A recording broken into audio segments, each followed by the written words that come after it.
Hey, you're watching That Random Geeky Guy.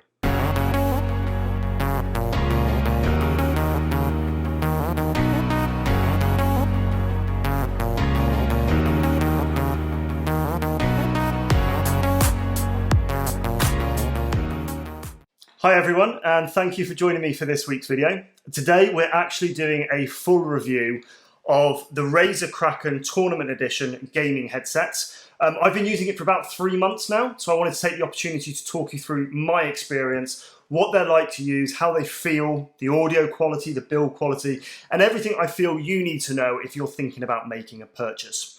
So before we actually get onto the headset itself, let's have a quick look at the packaging. In typical Razer form, there's a lot of green going on here. Actually, in fact, the headset itself is available in a bright green colour as well. For me, that's a bit much, so I've gone with this quite subtle, kind of stealthy black, which is lovely, I think. Let me talk through some of the basic spec. So it uses a number of different things to produce good audio quality. One of those things is THX audio, which is part of the surround sound system. We'll talk a bit more about that later. And then you've got custom 50mm drivers, so they're custom tuned by Razer for the audio that they're trying to produce. They are actual proper over-ear, for me anyway. They're not on-ear, so you do find that they are creating that element of a seal around them. Quite an ergonomic design. And there's some other little bits and pieces that are kind of built in, including one thing that you don't see in front of us today, which is the USB audio controller. The reason for that is it's actually stuck to my gaming setup. I'll show a picture of it here, so you can see what that looks like. Let's actually talk about that very quickly. So it's a very basic USB audio interface, which the headphones themselves plug into. They give you a few different controls, including the ability to adjust volume and bass, as well as muting. And it also has a rocker button for what they call game chat balance. Now, the idea is that, for argument's sake, let's say we're playing CSGO and then we're using Discord to talk to people. The idea is that with that manual control, you can increase the audio coming through Discord and decrease the audio coming through CSGO.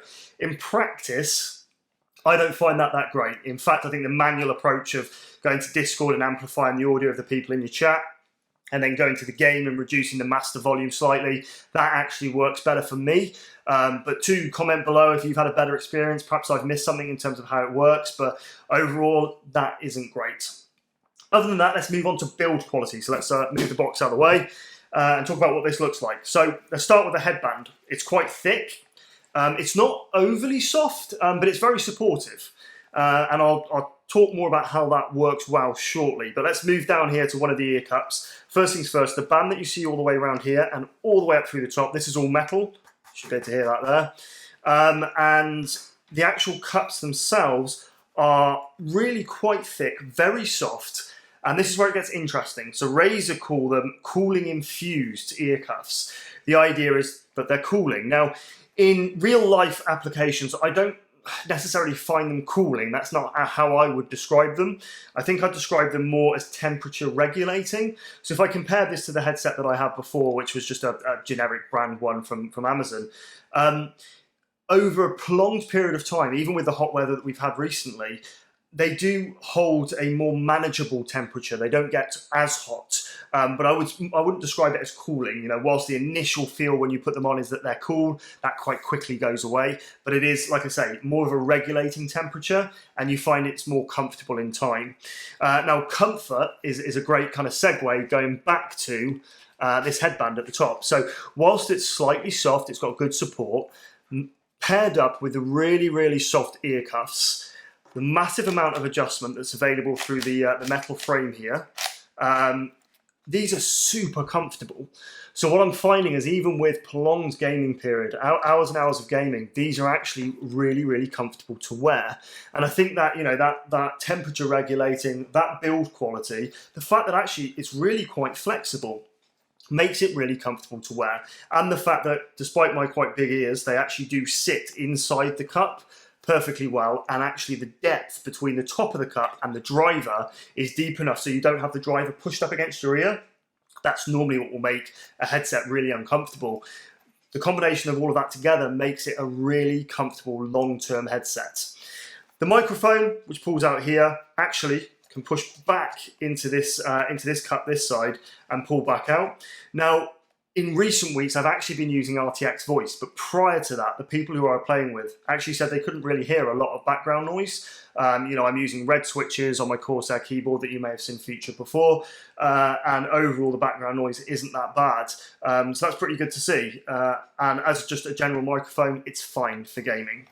Final bits on the quality piece, you have got a braided cable, which brings us nicely down to this little control unit. And this is where things get interesting.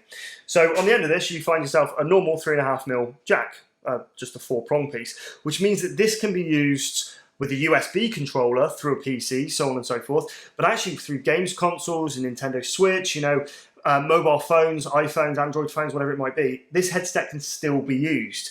And the mistake that some of the headsets that you can buy that have that separate audio controller come with is that they don't have that control when you're away from USB and you can only use a 3.5mm.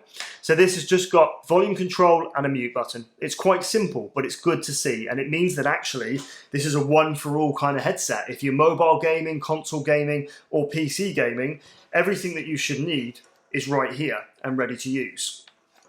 So I guess the kind of pivotal point is, do I recommend them? Now this is an interesting question because the price on these vary massively. So sometimes they'll be at their normal RRP, which I think is about £100. Do I recommend them at £100? To be honest with you, probably not. I actually don't. There's a couple of things that I'm not so keen on with this. So like I mentioned previously, that balance button for in-game audio as well as chat on the USB controller isn't great. And I guess the other one as well is that they aren't quite as loud as I'd like them to be, even with the volume turned up on the PC side and the USB interface, so on and so forth. I wish it could be a little bit louder, something that maybe an audio amplifier is kind of needed there. I guess to counter that though, some other kind of real strong positives is, again, audio quality, which we've spoken about. The audio quality is very good. They are exceptionally comfortable. And then the final thing, which is I've not really touched on much yet, is the THX audio. Now, this is their element for surround sound, and actually I find it quite good. So I play a lot of CSGO, for example, and you can hear footsteps and its direction very well. And I think it can give you an element of competitive edge.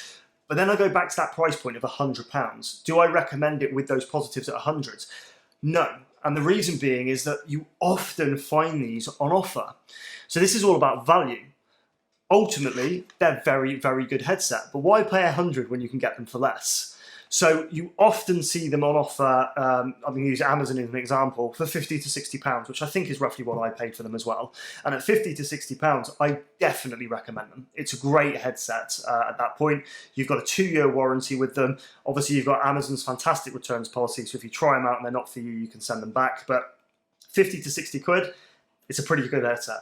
Now, what I ask for you out there is, what headset have you got that might fall into the same price bracket of £50 to £60? Do you recommend it?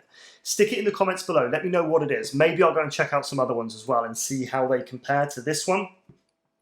Now, naturally, whilst this is my basic quick review of this headset, if you've got any questions about anything I've not answered, please stick it in the comment section below. I also massively invite feedback. You know, did you like the video? Like it. If you didn't like it, dislike it. Any comments you've got, like I said, or questions, stick them in the comments below. I'm all ears. I'm ready to listen. Beyond that, thank you very much for joining me for this video. Take care out there, and I'll see you next time.